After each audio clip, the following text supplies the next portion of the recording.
안녕하세요. 크리스탈과 함께 책 읽는 시간입니다.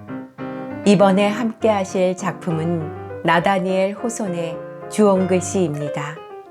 주홍글씨는 1850년에 나다니엘 호손이 발표했습니다.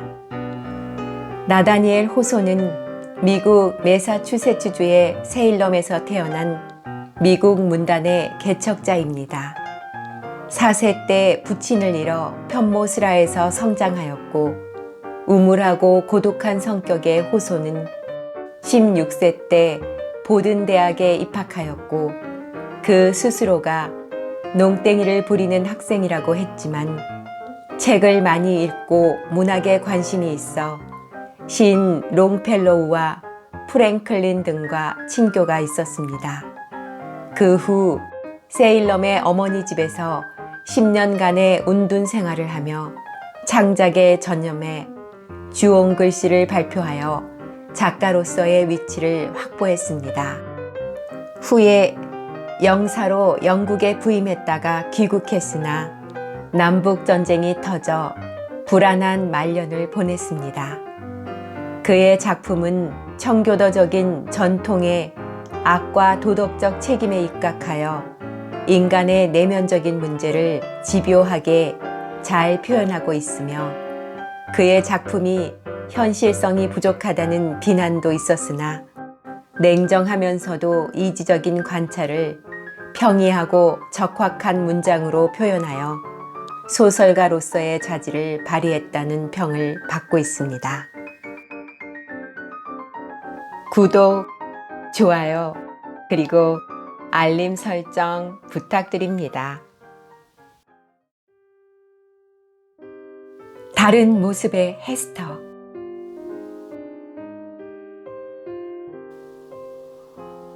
뜻하지 않게 밤에 딤지데일 목사를 만났을 때 헤스터 프리는 목사의 여지없이 파괴되어 어린애보다 약해져 있는 정신과 몹시 여윈 육체를 보고는 깜짝 놀랐다.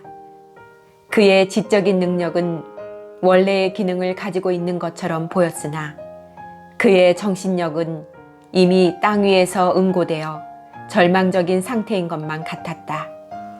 남들이 알고 있지 못한 비밀을 알고 있는 헤스터는 목사 자신이 당연히 느낄 양심의 가책 이외에 무서운 농간이 그의 행복과 인심의 관계를 갖고 지금도 작용하고 있을 거라고 생각되었다.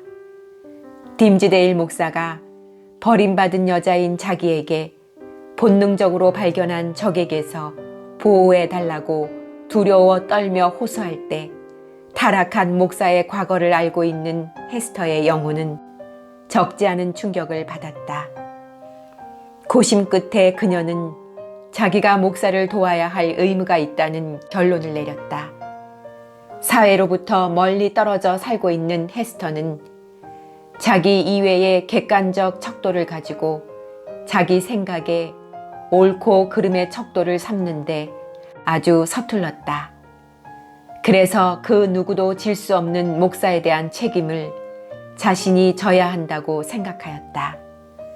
어쩌면 자신이 목사를 가장 잘 알고 있다고 생각한 때문인지도 몰랐다. 그녀를 바깥 사회와 연결해 주던 인연은 꽃이나 비단이나 황금이나 그 밖의 모든 물질적인 인연까지도 모두 끊어져 버렸다. 다만 그녀와 목사 사이에 죄로 말미암아 생긴 무쇠의 사슬만 남아 도저히 끊을 수 없는 죄악의 유대만 있었다. 그리고 다른 모든 유대와 마찬가지로 이 유대에도 의무가 수반되었다. 헤스터 프린의 위치는 이제 그녀가 사회적인 치욕을 겪었던 당시와 꼭 같지는 않았다. 이제 그 치욕의 날로부터 세월이 흘러 펄은 7살이 되었고 헤스터가 이상한 술을 놓은 빛나는 주홍글씨를 가슴에 달고 있는 모습은 이제 마을 사람들의 눈에 익숙해졌다. 사람이 어떤 모양으로 다른 사람들과 두드러지게 구별되어도 남의 흥미나 편의를 해치지 않는다면 곧 사람들에게 익숙해질 뿐만 아니라 어느 면에서는 존경까지도 받게 된다. 헤스터 프린 역시 이제는 일종의 존경 같은 것을 받기 시작했다. 인간이란 이기심이 작용하지 않는 한 남을 미워하기보다는 사랑하는 마음이 생기기 쉽다는 장점이 있다. 증오심은 조금씩 순서를 밟아서 차차 애정으로 변해가는 것이고, 미움도 세월이 흐르면 차차 사랑으로 변하게 되는 것이다. 헤스터 프린도 남을 자극하거나 남에게 따분한 느낌을 주지 않았다. 그녀는 세상과 싸우지도 않았으며 부대접을 받아도 불평 없이 순종하고 억울한 처사를 겪어도 순정하며 살았다. 남의 동정심에 호소하는 행동이나 말은 하지도 않았다. 또한 공민권을 박탈당한 지난 7년 동안 그녀가 불평 없이 깨끗한 생활을 한 것은 그녀를 위해서는 매우 유리한 생활이었다. 그녀는 사실상 아무리 보아도 잃을 것도 얻을 것도 없는 방랑자와 같았다. 그러한 그녀가 그동안의 깨끗한 삶을 영위할 수 있도록 해준 것은 오로지 미덕을 순수하게 우러러 보려는 그녀의 마음이었을 것이다. 헤스터 프린은 만유의 공기를 마시고 자신의 손을 놀려 펄과 자신을 위한 밥벌이를 할 뿐 이 세상에 온갖 종류의 특혜 중 가장 작은 것 하나도 요구하지 않았다. 오히려 자신이 필요한 사람이 있으면 서슴지 않고 그 형제임을 말없이 실천으로써 증명하였다. 그녀는 비록 가진 것이 없었으나 지나가던 거린이 요구하면 누구보다도 먼저 그들을 도왔다. 전염병이 마을에 퍼졌을 때도 헤스터 프린만큼 헌신적인 사람은 없었다. 사회에서 추방당한 그녀는 자기가 해야 할 역할을 찾아낸 듯이 걱정거리가 있는 가정에 손님으로서가 아닌 식구로서 불행으로 우울해진 모두를 치료하기 위하여 찾아갔다. 그것은 마치 불행의 어두운 땅거미가 헤스터로 하여금 그녀의 이웃과 더불어 대화할 수 있도록 해주는 매개체인 것 같았다. 가슴에 수놓은 글자가 이 세상의 것 같지 않게 안식과 위안을 주는 듯 어렴풋이 빛나고 있었다. 다른 곳에서는 그 주홍 글씨가 죄의 상징이었으나 병실에서는 방을 밝혀주는 촛불이었으며 환자가 운명할 경우에는 그것이 빛을 발하여 시간의 한계점까지 비추어 주었다. 주홍 글씨가 발하는 빛은 이 세상의 불빛이 점점 흐려지고 내세의 불빛은 아직 비치지 않을 때 환자에게 발을 내디딜 장소를 가르쳐 주었다. 어떤 위급한 상태에서도 헤스터의 성품은 다정하고 푸근했다. 이제 주홍 글씨는 그녀의 사명감의 상징이었다. 그토록 그녀는 남에게 헌신적으로 도움을 주었던 것이다. 그녀가 남들의 도움이 된 힘, 동정하는 힘은 상당한 것이어서 마침내 사람들은 주홍 글씨의 A자를 본래의 뜻으로 풀이하기를 거절했다. 헤스터 프린의 성격은 강했기 때문에 사람들은 그 A자가 유능을 뜻한다고 풀이했다. 그녀를 불러들일 수 있는 집은 근심 걱정이 가득 찬 집이었다. 찬란한 햇빛이 그곳을 비추면 이미 거기에는 헤스터 프린이 없었다.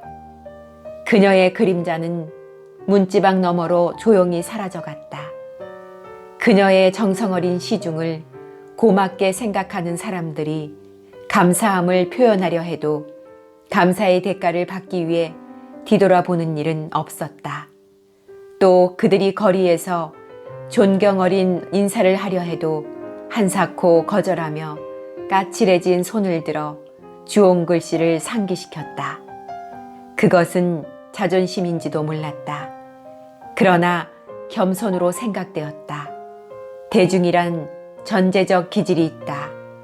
그래서 일반적 정의조차 너무 강하게 요구하면 그것을 거부하려 한다. 따라서 대중은 어떤 일에 있어서 누그러짐이 조금이라도 보이면 공정 이상의 것을 허용할 때가 많다. 헤스터 프린의 태도를 이런 성질의 호소로 풀이한 세상은 그의 지난날의 희생자에게 그녀가 원하는 것 이상의 혹은 그녀가 마땅히 받아야 할 점 이상의 관용을 보이게 되었다. 그러나 사회의 지도층이나 현명하고 학식이 높은 사람들은 헤스터의 착한 행위에 대한 인정을 대중들보다도 더디게 하였다.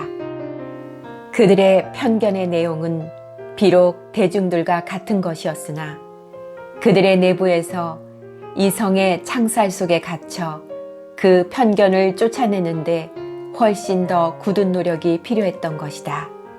하지만 그들의 찌푸린 얼굴의 주름살도 세월이 흐름에 따라 나날이 펴지고 마음도 부드러워져서 인자한 표정으로 변할 것이었다. 지위가 높아서 사회의 도덕을 수호하고 고수해야만 하는 고관 대작들도 역시 마찬가지였다. 그러는 동안 누구나 그녀의 마음이 약했던 탓으로 돌리고 헤스터 프린의 실수를 용서하고 있었다. 이제 사람들은 헤스터가 달고 다니는 주홍 글씨를 그녀가 한 번 저지른 죄의 표시가 아닌 그녀가 행한 많은 선행의 표시라고 보았다. 수놓은 글씨를 달고 다니는 저 여인을 보셨나요? 저 여자가 바로 우리 마을의 헤스터랍니다. 가난한 자에게 친절하고 병든 자를 극진히 보살펴주고 고민하는 자에게는 진정한 위로를 해주는 여자예요. 사람들은 그곳을 지나는 길손에게 이렇게 말하곤 하였다. 수군거리기 좋아하는 인간들의 눈에도 주홍 글씨는 마치 수녀의 가슴에 걸려있는 십자가나 마찬가지로 보였다.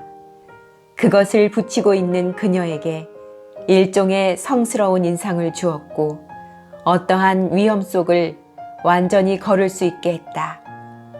헤스터 프린은 만일 도둑들을 만났다 해도 무사했을 것이다. 사람들 사이에는 인디언이 활로 그 글씨를 쏘았는데 화살이 거기에 맞았으나 아무런 상처도 입히지 못했다는 소문이 났고 또 이를 믿는 사람도 많았다.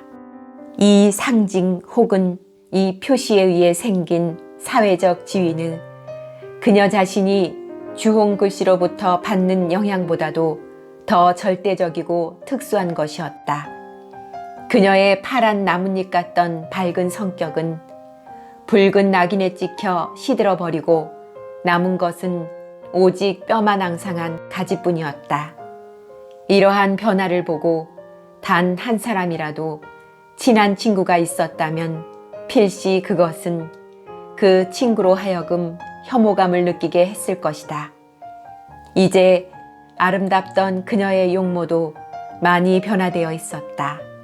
그러나 그 변화는 그녀가 조심해서 내핍하는 옷차림을 한 때문이기도 했다. 그녀의 풍요롭고도 빛났던 머리카락이 아무도 볼 수 없을 정도로 싹둑 잘려져 모자 속에 감추어 버린 것은 슬픈 일이었다. 헤스터의 얼굴에는 이미 사랑이 깃들 곳이 없었으며 몸매가 비록 위엄이 있고 조각처럼 아름다워도 그녀를 포옹하고 싶다고 꿈꿀 것 같지 않아 보였다. 험준한 인생을 살아나갈 때 한 여인이 겪는 운명이 아주 가혹하고 비참할 경우에는 그 성격과 인간성이 메마르게 변한다는 것은 당연한 사실인 것처럼 보였다. 이러한 인생길에서 만일 여인이 연약하였다면 그는 죽었을 것이다. 만약 살아간다고 해도 여자다운 부드러움은 병들어 사라져버리거나 억눌려서 가슴속에 감추어지고 다시는 나타나지 않게 될 것이다. 그리고 내면과 마찬가지로 눈에 보이는 용모도 변할 것이다. 이러한 추측은 모두 옳다. 그러나 일찍이 여성의 특성을 잃은 여자에게 어느 순간 마술의 손길이 닿아 성을 되찾고 여성답게 변모된다는 이야기가 있었다. 헤스터 프린에게도 과연 그러한 순간이 찾아와 다시금 옛날의 헤스터 프린으로 변모될 수 있을는지 이제 우리는 알게 될 것이다. 헤스터의 인상이 대리석처럼 차디찬 느낌을 주는 것은 그녀의 인생을 사랑과 정에서 사색으로 전환시킨 사실에 큰 원인이 있다. 세상에 우주 공간에 홀로 서서 어린 딸을 보호하고 가르치며 오직 홀로 살아가는 헤스터는 일찍이 희망을 잃고 끊어진 고리의 파편마저 버렸던 것이다. 자신의 옛 모습을 되찾고 싶은 마음을 스스로 비웃어버리는 것은 아니었다. 세상의 법칙은 이미 그녀의 마음속의 법칙이 될 수 없었다. 그러나 그 시대는 새로 해방된 인간의 지성이 지나간 여러 세기보다 덜 활발하고 널리 퍼져 있었던 시기였다. 군인들이 귀족과 제왕을 타도하고 그들보다 더 용감한 사람들이 비록 현실적이지는 못해도 학설의 범위 내에서 옛날부터 내려오는 편견의 전 계통을 뒤집어 엎고 다시 재정비하는 일을 했던 것이다. 헤스터 프린은 바로 이 새로운 정신을 본받았다. 즉, 대서양 건너에서 이미 널리 알려진 자유를 그녀는 본받았던 것이다. 만일 우리 조상들이 이것을 알았다가는 주홍글씨로 낙인을 찍히는 것보다도 더 무서운 죄로 취급하였을 것이다. 뉴 잉글랜드의 어느 집에도 감히 찾아오지 못할 사람들이 호젓한 바닷가의 작은 오막살이에는 곧잘 찾아왔다. 그림자와도 같은 이 방문객들이 그녀의 문을 노크하는 것을, 그리고 그녀가 그들을 맞이하는 것을 누군가 보았다면 그 사람은 아마도 헤스터가 악마를 맞아들였다고 생각할 것이다. 가장 대담한 사색을 하는 사람들이 외적인 사회의 규칙에 소리 없이 복종한다는 사실은 주목할 만한 것이다. 사상가들은 오직 사상으로만 그친다. 그래서 사상은 피와 살이 있는 행동으로 변화시킬 필요를 느끼지 않는다. 적어도 헤스터가 보기에는 그랬다. 만약에 펄이 태어나지 않았더라면 헤스터는 퍽 달라졌을지도 모른다. 그녀는 한 교파의 창립자가 되어 앤 허친슨과 손을 잡고 역사적인 인물로 우리에게 왔을지도 모른다.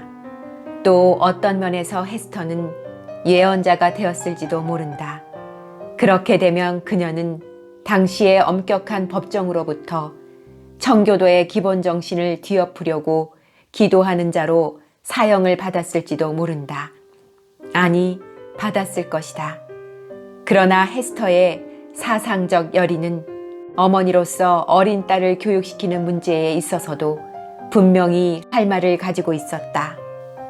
하늘의 섭리가 자기에게 수없이 많은 공경 속에서도 펄의 가슴 속에 여성으로서의 싹과 봉우리를 소중하게 가꾸고 키워야 한다는 책임을 부여했던 것이다. 그러나 모든 것이 그녀에게는 몹시 불리하였다. 아니, 세상이 미웠다. 펄은 어머니의 부정한 행위로 말미암아 어딘가가 잘못되어 있을 것이라는, 세상에 잘못 태어난 아이일 것이라는 암시를 끊임없이 받았다. 그래서 헤스터는 괴로운 마음으로 어린 펄이 태어난 것이 옳은 일인지 잘못된 일인지 스스로에게 끊임없이 자문하곤 했다. 헤스터는 이 세상에 태어난 여성들의 운명에 대해서도 이와 같은 우울한 질문을 하고 있었다. 여성 중에서 가장 행복한 사람이라면 과연 운명을 받아들일 가치가 있는 것일까? 자신의 운명에 대해서 그녀의 태도는 이미 오래전에 그것을 부정하고 이미 그것은 정해진 일로서 생각조차 하지 않았다. 사람에게는 남녀를 막론하고 사색하는 버릇이 생긴다. 하지만 그런 버릇은 사람을 슬프게 만든다. 그녀도 역시 그처럼 희망 없는 일을 미래에 걸게 된 것이다. 우선 첫 번째로 사회의 제도 전체를 헐어버리고 새로 지어야만 했다. 여성이 정당하고 적합한 지위를 차지하려면 남성의 성격 자체와 마치 원칙처럼 굳어버린 전통적인 습관을 근본적으로 뜯어 고쳐야 한다. 마지막으로 모든 다른 난관이 없어진다 해도 여성 자신이 적극적으로 자체 내부의 변화를 일으키지 않으면 여성들은 이와 같은 예비적인 개혁의 덕을 보지 못할 것이다. 그러나 여성 자체가 변화할 때 여성의 진정한 생명이 깃들어 있는 오묘한 본질이 사라져 버릴지도 모를 일이다. 사실 여자들이 사색적 활동으로 이러한 문제들을 극복할 수는 없다. 그러나 오직 한 가지, 그녀들의 감정이 우세하게 되면 이런 문제는 자연히 소멸될 것이다. 헤스터 프리는 심장이 규칙적이고 정확한 고동을 하지 못했기 때문에 그녀는 마음의 어두운 미궁 속에서 아무런 단서도 찾지 못한 채 때로는 절벽에 부딪혀 튕겨지고 깊은 구렁텅이의 직면에 방황하기도 했다. 그녀의 주변에서 찾아지는 것이라곤 황량하고 무서운 풍경뿐 가정의 단란함, 안락함은 어느 곳에서도 찾지 못했다. 그래서 때로는 펄을 당장의 천국으로 보내고 자신도 영원한 심판이 지시해주는 미래의 세계로 떠나가는 것이 좋지 않을까 생각하곤 하는 것이었다. 주홍 글씨는 본래의 임무를 다하지 못하고 있었던 것이다. 그러나 딤지데일 목사가 밤을 새우던 날, 그를 만난 이후로 헤스터에게는 새로이 반성해야 할 문제가 생겨났다. 목사가 애쓰던, 아니 정확히 말해서 목사가 투쟁하기를 그친 상태의 절망적인 상황을 헤스터는 목격했던 것이다. 딤지데일 목사가 비록 미치지는 않았으나 미치기 직전의 상태임을 헤스터는 알 수 있었다. 남모르는 후회의 가시가 찌르는 마음의 고통은 이루 말할 수 없이 컸을 것이다. 더구나 그 고통을 덜어주고 고쳐주어야 할 사람에 의해 그것보다 더 무서운 독이 주입되고 있는 것이 확실해 보였다. 정체를 감춘 원수가 친구를 돕는다는 명목 아래 탈을 쓰고 늘 곁에 있으면서 딤지데일 목사의 허약한 몸과 마음을 기회 있을 때마다 건드리는 것을 즐기고 있었다. 한편으로 헤스터는 딤지데일 목사의 목을 조금씩 죄는 것은 애초부터 용감성도 진실성도 충성심도 없었던 그 자신이 아니었겠느냐고 스스로를 책하지 않을 수 없었다. 하지만 한 가지 변명의 여지는 있었다. 거짓 탈을 쓴 로저 칠링워드의 계획에 잠자코 따라가는 것밖에는 자기가 당한 파멸보다도 더 암담한 파멸의 원인으로부터 그를 구해낼 길을 찾아낼 수는 없었다는 것이다. 그러나 그런 상황에서 택한 그 방법이 오히려 더욱 나쁜 방법이었음이 여실히 드러났다. 이제 그녀는 지금이라도 가능한 범위 내에서 자기의 가오를 보상하려고 결심했다. 여러 해 동안의 모질고도 엄청난 시련을 겪은 헤스터는 자신이 늙은 로저 칠링워드를 상대하여 싸울 수 있는 힘이 있다고 생각했다. 그녀가 칠링워드와 감옥에서 만났을 때는 자신의 죄로 말미암아 기가 죽고 새로 겪은 수치로 말미암아 제정신이 아니었다. 그 이후로 지금껏 그녀는 스스로를 높이기 위해 노력했다. 시작했고 실제로 지위도 올라갔다. 반대로 로저 칠링워드는 복수의 정신이 팔려 자신을 낮추어 갔으므로 그녀의 수준 정도로, 아니 어쩌면 그녀보다 더 수준 이하로 떨어져 있었는지도 모른다. 마침내 헤스터 프리는 전 남편을 만나기로 결심했다. 늙은 너구리의 소나기에 들어있는 불쌍한 목사를 구하기 위해 있는 힘을 다해 보려고 결심한 것이다. 어느 날 오후 헤스터가 펄과 함께 반도의 외진 곳을 산책하고 있을 때 늙은 로저 칠링워드가 한 손엔 바구니를 또 다른 손엔 지팡이를 짚고 약초가 될 만한 풀이나 나무 뿌리를 찾느라고 허리를 굽힌 채 걸어가고 있는 것을 보았다.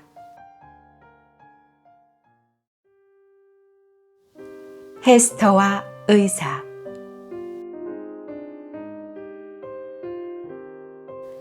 헤스터는 물가의 조개 껍질이나 헝클어진 해초를 가지고 놀 수 있는 자유를 펄에게 주었다.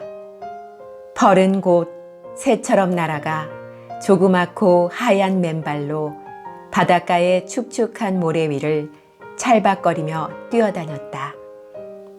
아이는 가끔 움직임을 멈추고 썰물 때 생긴 물 웅덩이를 거울 보듯 호기심에 찬 눈으로 들여다보았다. 그런데 그 속에 반짝거리는 검은 고수머리의 귀여운 소녀가 요정 같은 미소를 띤 채 자신을 쳐다보고 있었다. 친구도 없는 펄은 손을 내밀어 같이 다름박질을 하자고 손을 내밀었다. 그러자 그 꼬마 아가씨도 손을 내밀며 "여기가 더 좋아. 물속으로 들어오렴." 하고 부르는 듯 하였다. 펄은 장단지 깊이만큼 물속으로 들어가 밑바닥에 비친 자신의 하얀 다리를 보고 있노라니 더욱더 깊은 물속에서 가리가리 부서진 웃음 조각들이 출렁이다 수면 위로 떠오르며 반짝반짝 빛났다. 그러는 동안 헤스터는 의사와 이야기를 하였다. "잠깐 드릴 말씀이 있어요. 우리들과 관계되는 일이에요." 그녀는 말을 꺼냈다. 아, 늙은이와 이야기하고 싶은 사람이 누구신가? 아, 바로 헤스터 프린이시군. 그는 구부리고 있던 허리를 펴며 대답했다. 무슨 일인지 말해봐요. 요즘 가는 곳마다 당신에 대한 평판이 굉장히 좋으시더군. 바로 어제 저녁에도 덕망 있고 유력한 어떤 관리께서 당신 이야기를 하던 중에 의회에서 당신에 관한 문제에 대해 의논되었다는 기뜸을 해주더군. 당신의 가슴에 붙은 그 주홍 글씨를 떼어버려도 사회의 안녕과 질서를 해치지 않을 것이라는 논의가 신중하게 오갔다더군요, 헤스터. 나는 진심으로 그 관리께 그 글씨를 떼어달라고 간청을 했소. 이 표시를 떼는 것은 관리들 마음대로 되는 게 아닙니다. 헤스터가 조용히 대답하였다. 제가 그것을 면할 자격이 되면 이 글씨는 자연히 떨어져 나가거나 아니면 다른 의미를 상징하게 되겠지요. 아니, 그 글씨가 어울린다고 생각하면 그대로 두구려. 여자들이란 자기의 몸 치장을 자기의 취미에 맞도록 해야 하겠지. 수놓은 솜씨가 좋아서 화려한 게 당신 가슴에 아주 잘 어울리는군요. 헤스터는 줄곧 노인을 빤히 바라보고 있었다. 그리고 7년이라는 세월 동안 변모한 칠링워드의 모습을 보고 놀랄 뿐만 아니라 오히려 충격을 받았다. 그가 늙었다는 것 때문이 아니었다. 늙기는 했으나 그는 몸을 아주 잘 가꾸어서 아직은 끈기 있는 활동력과 민첩함을 지니고 있는 게 보였다. 그러나 지적인 학자로서 조용하고 온화하던 지난날의 모습은 그녀의 기억 속으로 사라져버렸다. 그 대신 무엇인가를 찾아내려는 거의 맹렬할 정도의 조심스러운 표정이 역력히 얼굴에 드러나 있었다. 이러한 표정을 미소로 위장하려고 하였으나 그 미소는 또한 목적이 있어 보였다. 그 비웃는 듯한 미소는 오히려 한층 그 음흉한 속마음을 눈치채게 하였다. 잠시 영혼이 불타는 듯 붉어졌던 그의 눈이 감정이 사그라진 듯 원상태로 돌아왔다. 그는 이 불길을 질겁을 하며 덮어 눌렀다. 그러고는 아무 일도 없었던 것처럼 태연한 표정을 지었다. 한마디로 로저 칠링워드는 마음만 먹으면 언제라도 그 역할에 충실한 악마로 변신할 수 있을 것 같았다. 그는 7년이라는 긴 세월 동안 번민과 고통으로 가득 찬 한 사람의 마음을 분석하는 데 전념했고 거기서 희열을 느끼면서 자신이 분석하고 얻은 결과를 즐겼던 것이다. 그리고 그 사람의 불같은 고민에 기름을 부으면서 만족을 얻는 동안 그 자신은 이와 같이 변모하고 만 것이 분명했다. 주홍 글씨가 헤스터 프린의 가슴 위에서 불타고 있었다. 그러나 그 글씨는 헤스터뿐만이 아니라 또 하나의 다른 파멸을 의미하기도 했다. 그 책임의 일부는 그녀에게도 완연히 느껴지는 것이었다. 내 얼굴에 무엇이 있기에 그렇게 뚫어지게 쳐다보고 있는 거요? 의사가 물었다. 저를 슬프게 하는 그 무엇이 있군요. 제게 아직 울 수 있는 쓴 눈물이라도 남아있다면 말입니다. 헤스터가 대답하였다. 그 말은 그만두지요. 제가 얘기하고 싶은 건 다른 한 가엾은 분에 관한 일이니까요. 그래요? 그 사람이 어떻게 되었소? 로저 칠링워드는 마치 그 화제가 마음에 들 뿐더러 흉금을 터놓고 이야기할 수 있는 사람과 토의하고 싶다는 듯이 큰 소리로 말했다. 헤스터, 사실은 말이오. 나도 지금 그의 일로 머리가 꽉 차 있으니 한번 자유롭게 얘기해 봅시다. 내가 대답해 줄 테니. 우리가 지난번에 이야기했을 때 헤스터는 호흡을 가다듬고 말하기 시작했다. 벌써 7년이 됩니다만 당신은 우리의 지난날의 관계를 비밀로 하자고 그러셨어요. 그분의 생명과 명예가 당신의 소나기 속에 있었으니 저는 어쩔 수 없이 침묵하고 있었어요. 그러나 이제는 제 자신이 이렇게 얽매여 있는 것이 잘하는 일인지 의심스럽군요. 다른 인간들로 말미암아 저의 모든 의무는 벗어버렸지만 그분에 대한 의무는 아직 벗어버리지 못했으니까요. 그래서 당신과의 약속을 지킨다는 것은 그분에 대한 저의 의무를 배반하는 일이 된다는 생각이 들었어요. 당신은 그분을 가는 곳마다 따라다니고 잠잘 때나 깨어 있을 때나 그분 곁에 붙어서 그의 생각을 살피고 그의 마음속에 파고들어 그를 해치고 있어요. 당신이 그분의 생명을 움켜쥐고 그로 하여금 하루하루 죽음의 길로 들어가도록 떠밀고 있어요. 그런데도 그분은 그것을 모르고 있어요. 이런 일을 허용한다는 것은 저로서는 참을 수 없는 일입니다. 이것을 내버려 둠으로써 저는 오직 저만이 진실한 힘이 되어줄 수 있는 사람을 배반하고 있었던 거예요. 그래서 어쩌겠다는 거지? 로저 칠링워드는 차갑게 물었다. 내 손가락이 그 사람을 가리키기만 하면 그는 교회의 강단에서 떨어져 감옥으로 굴러 들어가고 아마 거기서 교수대로 가버릴 텐데도 말이오. 차라리 그러는 게 그분을 위하는 일인지도 모르죠. 헤스터 프린도 지지 않고 말했다. 아니, 내가 그 사람에게 무슨 나쁜 짓을 했다는 말이오? 로저 칠링워드가 다시 말했다. 헤스터 프린, 내 말을 들어봐요.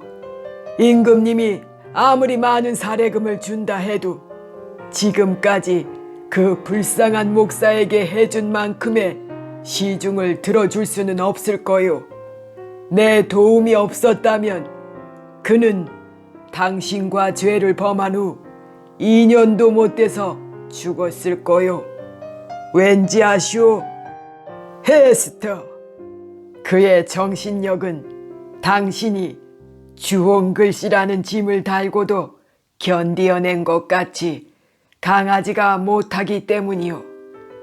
나는 이 굉장한 비밀을 세상에 폭로시킬 수도 있어.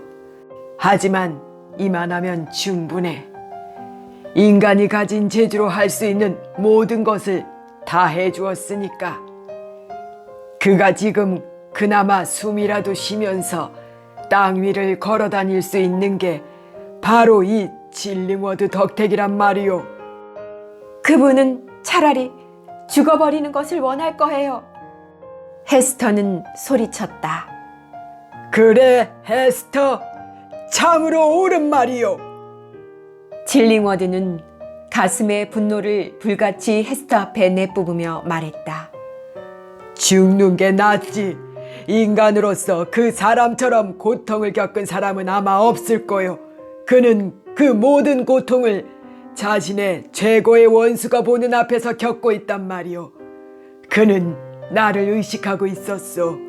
그는 어떤 힘이 마치 저주처럼 자기에게 미치고 있음을 느꼈던 거요. 아마도 이제 우리의 신은 그 사람보다도 더 예민한 사람을 만들 수는 없을 거요. 그는 어떤 영감으로 눈에 보이지 않는 손이 결코 호의적인 손길이 아니라는 것을, 자기를 해치려는 어떤 시선이 자기를 주시하고 있다는 것을, 그리고 자신의 죄악을 끝끝내 찾아낸 눈초리를 모두 알고 있어. 그러나 아직은 그 손과 시선의 주인공이 나라는 것은 모르고 있어. 그는 사람들이 믿는 미신 때문인지 자신은 악마의 저주로 미리 봐야 하는 무서운 꿈과 어쩔 수 없는 생각들과 마음을 찌르는 후회와 용서받을 수 없는 고통을 벌로 받고 있다고 상상하고 있어. 죽은 직후에 당하게 될 고통을 이승에서 맛보는 거라고 말이오. 하지만 사실 그것은 그의 주변에 있는 내 그림자의 짓이었어. 그에게 말할 수 없을 정도로 억울함을 당하고 오로지 무서운 복수를 할 결심으로 살아가는 사람의 그림자였던 거요. 그래, 정말 그자의 생각이 옳았소. 그의 곁엔 진짜 악마가 붙어 있으니까. 한때는 나도 인정 있는 인간이었지만 이제는 그를 괴롭히기 위해 악마로 변신해 버렸으니까. 그 불행한 의사는 두서없는 말을 정신없이 뇌까리면서 공포에 질린 표정으로 두 손을 번쩍 들었다. 마치 그는 거울 속에서 자기 자신의 모습을 밀치고 대신 들어앉으려는 어떤 무서운 형상을 본 것 같았다. 불순한 면이 마음의 눈에 정직하게 비치는 순간이었다. 아마 칠링워드 자신도 자기의 이런 모습을 이토록 뚜렷하게 본 적이 없었을 것이다. 그분을 충분히 괴롭혔으니 이제 그만둘 때도 됐잖아요. 헤스터는 칠링워드의 표정을 살피며 말했다. 그분도 그만하면 대가를 치른 셈이 아닌가요? 아니, 절대로. 오히려 빚이 더 늘어났을 뿐이요. 칠링워드의 말은 계속 이어졌다. 얘기가 계속되는 동안 사납던 그의 표정은 힘을 잃고 우울하게 변해갔다. 헤스터, 당신은 7년 전의 나를 기억하오. 그때 벌써 내 인생을 가을로 접어들었지. 그것도 늦가을로. 그때만 해도 내 인생은 진실하고 근면하고 사려 깊게 지식의 연말을 충실히 하는 조용한 인생이었지. 그리고 그 나날들은 인간 행복의 발전을 위해서 충실하게 바쳐졌었소. 하기야 그 희생은 내 마음이 내킬 때에만 했지만 말이야. 내 인생만큼 정직하고 평화스럽게 보낼 수 있도록 복을 타고나기는 드물 거요. 당신은 그때 그 모든 일들을 기억하고 있는 거요. 당신은 나를 냉담하게 여겼을지 몰라도 그때의 나는 남을 위할 줄도 알고 나 자신을 위해서 별 욕심이 없었던 사람이었소. 비록 따뜻한 애정은 아니었지만 남에게 친절하고 진실되고 정당한 변함없는 애정의 소유자였지 않소? 그렇지 않소? 그랬어요. 아니, 그 이상이었죠. 헤스터는 대답했다.